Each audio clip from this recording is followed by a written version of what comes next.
The last couple of weeks, we've really focused on your problem solution essay, mainly by way of researching your sources. In other words, finding them, evaluating them, and discussing how to use those sources in your writing, agreeing, disagreeing, or both, all in the hopes of adding to a conversation and present a larger argument or proposal to a problem. And part of that goal is to find a way to fit various voices together in a way that is logical and cohesive. I ended last week by suggesting that knowledge is messy, and it really is, because every person or every source is going to address your topic differently. And I don't want you to look at them in I don't want you to look at your sources as thinking that, no one's right or everyone's right or I'm the rightest or everyone else is wrong. But instead, like I was just saying, to find a way to kind of look at your sources and put them in a dialogue together. And to do that in the kind of academic world, we call that source synthesis. So imagine, if you will, for just a second, a fruit smoothie, a delicious beverage after a hard workout, or a cold, delicious, and sometimes nutritious, maybe depending on what you put in your smoothie, treat on a hot summer day.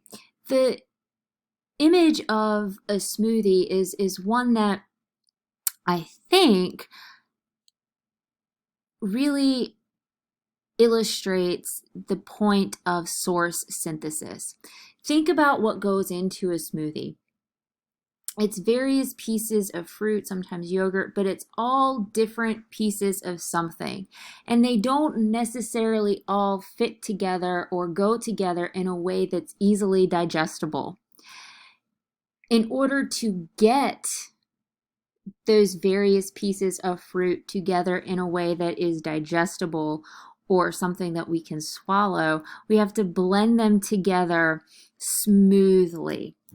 So I want you guys to think about your sources as an individual component or a piece of fruit that goes into that essay. And your essay is that kind of fruit smoothie that you're trying to create. And synthesis is a way for you to blend your sources and your view together in a way that is digestible. To further elaborate on my point, I want you to think about what, in order to kind of understand what synthesis is, you've got to understand what it's not. And it's not a scattered juxtaposition of ideas from several different sources. Think back to typically, especially like from English 111, you had, if you had to find various sources, you would say, okay, I have a source for this paragraph, I have a source for this paragraph, I have a source for that paragraph, and never do those kind of sources meet together. And that's not what I'm asking you to do with your sources in this paper. Instead, I'm asking you to synthesize them. So now that we've talked about what it's not, what is synthesis? And synthesis is basically a written discussion that draws on one or more sources, and in your case, it's going to be about 5.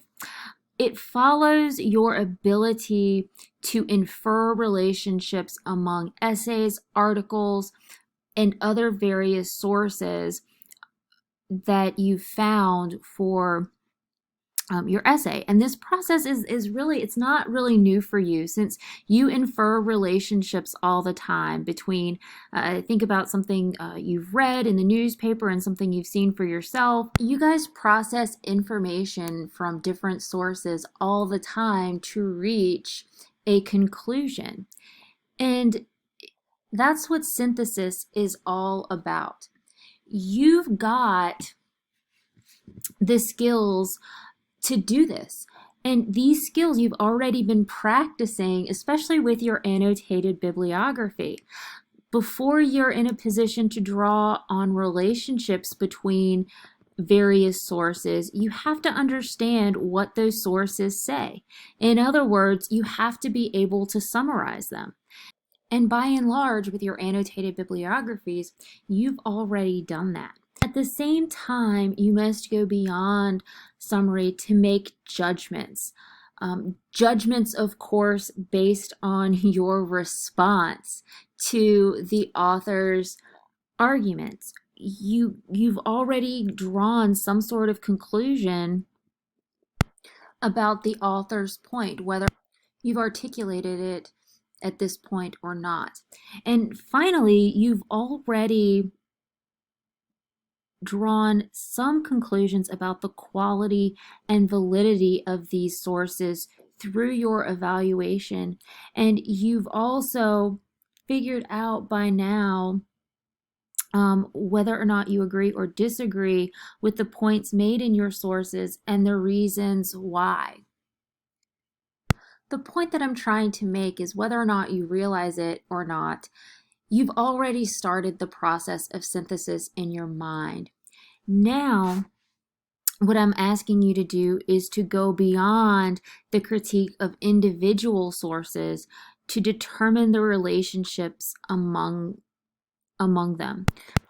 And because a synthesis or source synthesis is based on two or more sources, you'll need to be selective when choosing information from each. It would neither be possible nor desirable for you to discuss in a 10-page paper on the Battle of Wounded Knee every point the authors of 2 books make about their subject. What you want to do instead, or what your goal is, to select the ideas and information from your various sources that best allows you to achieve your purpose. And I'm going to talk about the various different ways you can do that. In a nutshell, though, your research, you've compiled many sources, and those sources are going to support your subtopics and prove your thesis or your proposal to your proposal solution to your problem.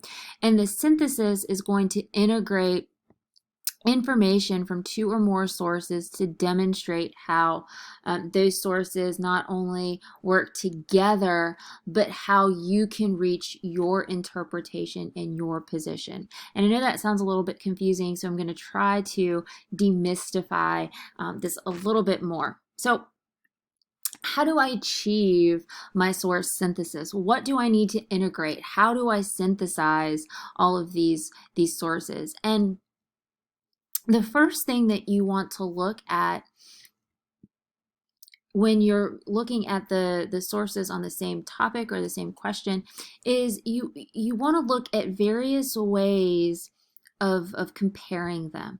You can look at their point of view, whether they're the same or different, how they define terms, what kind of common ground they establish, what factors they studied in order to reach their overall conclusion. Do they study the same factors and reach different conclusions? Do they study different factors and reach the same conclusions? And you also want to look at issues that divide, or issues that kind of bring together the various different sources. So the first way to kind of look at the first type of synthesis is, of course, contrast. And you want to look at how sources support a main point in different ways. So if you look, for example, at the two of the 3 articles that I've asked you all to read, both this week and last week, what's the point of those articles? It's all about food. And Balko and Zinchenko, they support a main point in different ways. So for example, unlike Zinchenko, Balko suggests that responsibility on fixing the problem falls on the consumer, not fast food industries. Government regulation increases healthcare premiums and discourages any incentive for healthy lifestyle changes. So in this one sentence, I can recognize that, yes, Zinchenko and Balco are concerned about obesity. They're concerned about how people eat, but both of them kind of reach different conclusions about whose responsibility about fixing that problem falls on. Another example of showing contrast between ideas is if we look at Pollan's article, Escape from the Western Diet versus Zinchenko and Balco. Pollan, all three of these guys are interested in food and obesity and in all of those types of things. But Zinchenko and Balco offer a traditional view of fast food, whereas Pollan argues that all processed food falls into that category as well. So not only is fast food this kind of traditional McDonald's, Burger King kind of thing, Pollan is saying that anything that's processed would be considered fast food, and his various views on that. So I hope that you see what I'm trying to say is that you can find various ways to put all of your sources together in a way that's going to make sense for your argument. Another way that you can look at synthesis is to do a comparison of how these sources agree with one another. So, for example, Zinchenko, like Balco, argues that obesity is a growing concern in America. So look at ways that they agree with one another and how you can use that to support your overall argument.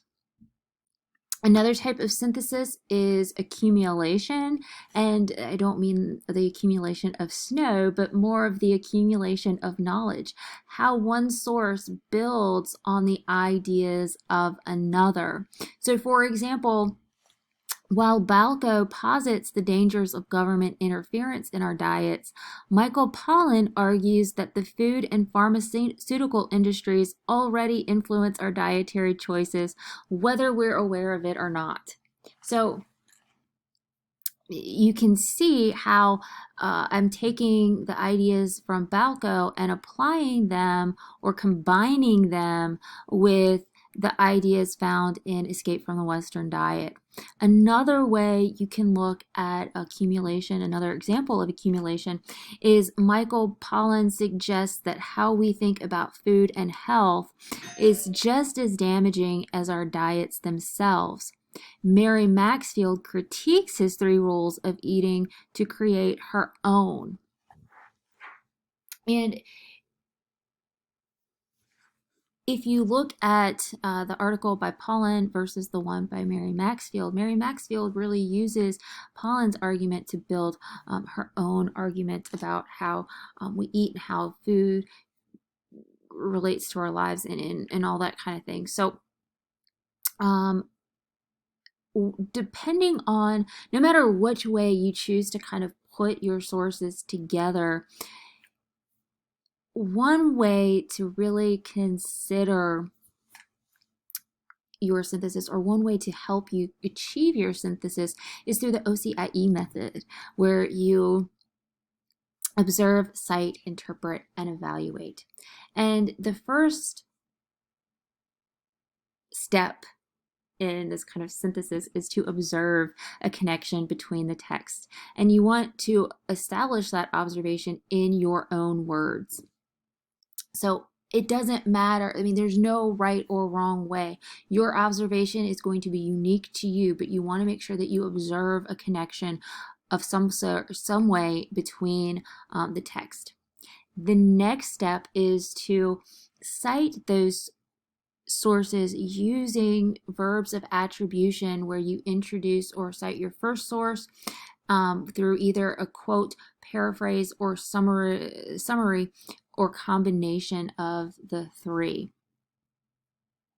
After you've cited your sources through your verbs of attribution, then you can interpret them by constructing a sentence that interprets the source and explains its significance to your thesis statement or your overall argument, and then citing another source with your verbs of attribution. Describe how those two sources talk to each other.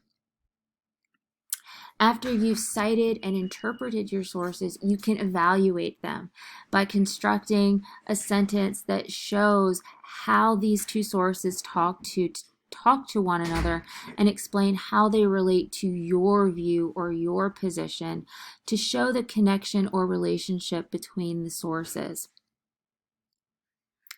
There is a wonderful example in the article that we read for this week by Mary Maxfield on page 643 that really illustrates what source synthesis looks like.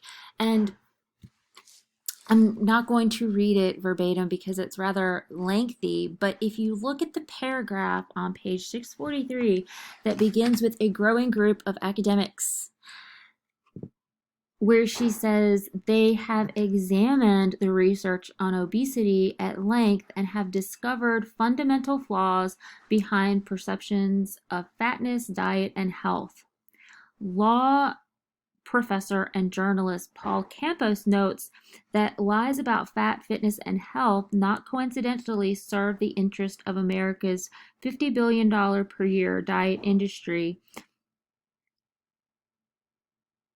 And fat acceptance activist Kate Harding elaborates on this point, observing that if you scratch an article on the obesity crisis, you will almost always find a press release from a company that's developing a weight loss drug or from a research group funded by such companies. Harding and Campos both belong to a school that has repeatedly challenged the validity of the body mass index, a tool that uses height and weight measurements to calculate body fat. And she goes on, and I'm going to continue with this, but if you look at her initial kind of point, she says that they've examined this research, these two scholars, and have discovered flaws behind our perception of fatness, diet, and health. And then she goes on to introduce Paul Campos and what Paul Campos says. And she continues by showing she shows how Kate Harding builds on what Campos has to say by illustrating her point and what she observes. Then she brings them together about how they both challenge the validity of BMI. Then, if you look further down in her next paragraph, she adds someone else to the mix. She adds Michelle Allison when she says, our skewed view of fatness then facilitates skewed views of food. We continue to believe in a right or healthy way of eating that involves eating less and eating differently than we instinctively would, despite evidence to the contrary provided both by scholars like Harding and Campos and by healthy at every size nutritionists like Michelle Allison. HAES advocates challenge our cultural misconceptions, suggesting that outside of specific medical conditions like celiac disease and anorexia, what a person eats rarely takes primacy over how they eat it. In essence, we can eat as we always have, which includes eating for emotional and social views, and still survive and even thrive. So within this one couple of paragraphs, she shows how, what I would argue, not only Campos, Harding, and Michelle Allison say, but also because this article is responding to Michael Pollan's article about the Western diet. She's showing how these four people really engage with each other and simultaneously using those sources to support her overall point about how eating for emotional and social reasons doesn't necessarily make one unhealthy. So, what I would like for us to do this week is an activity together to kind of come and not only talk about source synthesis, but to kind of show how it looks in action. And I've set aside, I'm canceling my office hours for my other students on Wednesday night and dedicating those 2 hours of the week to you all, because I want to not only talk about these 4 sources, but to look at how synthesis works and how we can kind of practice those skills, because those are the things that you're going to be doing with your sources for your essay. So I am posting, it won't be in a Word document, but I'm posting on Canvas under source synthesis activity these questions. So please go through and read the various articles that I'm asking you to read for this week and make some notes on each of these questions, so it'll kind of form the basis of our discussion and you'll be prepared for these questions that I'm going to put you guys in groups and you guys are going to talk about it and all that kind of thing. So if you are unable to come to the activity, there will be an alternative assignment for you guys to complete. And I do want to make clear that this is not optional. You'll either come to the live session or you'll have to complete the activity through Canvas. So if you are able to come to the live session, you don't have to complete the source synthesis assignment, but if you are unable to come to the live session, you'll complete the source synthesis assignment and have an actual paragraph submission. So either way, you're going to practice your source synthesis. It will either be with us collectively or it'll be kind of on your own, but I will provide a video recording of what we come up with for those of you who are unable to come to the live session. So let me know if you have any questions, comments, or concerns. This is source synthesis and my plans for us for the week. So I look forward to talking to you guys about the various articles, and I look forward to seeing those of you who are able to come and meet with together as a class.